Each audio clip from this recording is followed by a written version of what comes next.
Welcome to another episode review of Kenny vs. Spenny, season 3 finale. Who can be homeless the longest? So, again, I think it's pretty self-explanatory. They have 3 days to be homeless. They have to do whatever they can to survive. I think it's a crazy competition because, yeah, I think we take a lot for granted. And of course, they did a show in season 1 who can live in the wild for the longest. The city is as unfriendly, right? You can eat from the garbage. You can steal, but it's hard. So Spenny, it's amazing. Kenny, let's talk about Kenny this time. Kenny understands the role and he plays them beautifully. He can be homeless. Doesn't mean he has to be poor. He has money in the bank, so he goes to the money. He goes to get money from the bank. He goes to eat amazing food, and when he's just entertaining. He just dances like in the rain. He just chill. He just wasted time. He goes back to the whatchamacallit, to the under the bridge at night, pretend like he had a horrible day. So Spenny continue. Spenny plays beautifully. He panhandle. What do you say?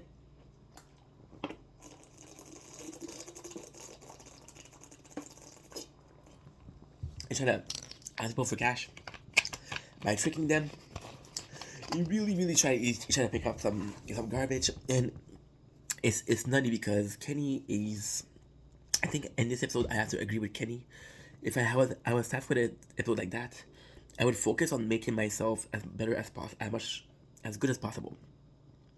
So, for example, I know I have to do the 3 days. How can I spend time fast? How can I survive fast? How can I make sure that those 3 days I'm okay? Spinny, he goes a bit further in, and he asks himself question like, "Oh, it's crazy how these people live. How crazy is a different world? It's a microcosm of society, and that's all good. That's all right. But the issue with that is you already have a tough competition, and you're putting more pressure. Ken Spinny, he makes some good money panhandling, and he goes to buy a fucking sunscreen. I don't know what's that about, but hey, that's just money's choice. At the end, they get cut. It's funny because right away, as Kenny is trying to fuck with Penny, trying to steal his shoes, so it's funny. Then they're separated. I think if I was Penny, and knew Kenny would cheat, I would have stayed close to Kenny. Because nothing in the competition say they cannot help each other, right? There's a question of will, and in this case, Penny would have won. I don't think if Penny wanted to follow Kenny, I don't think Kenny would have said no. And then it would have been Spenny win. Spenny loses because they go to film in the park and then they don't have permission to film in the park. So the police come to arrest them. And they're like, yo, we can film here.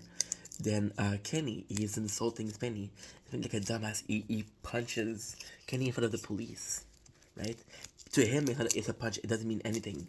He's just tired of Kenny like teasing him, right? And the police are like, "Oh, you're getting to jail. Kenny's press charge."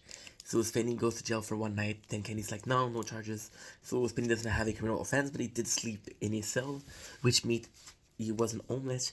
Which Spenny was man enough to admit that he wasn't homeless. So good on you for Spenny for being honest. And the competition ended with a knee to the penis.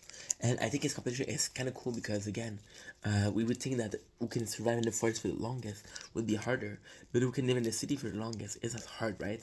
So, honestly, I think it's a really good episode. I think it's less crazy than the other one, but it's still a beautiful finish for the. It's still a beautiful finish for the season. And there you go, that's a season.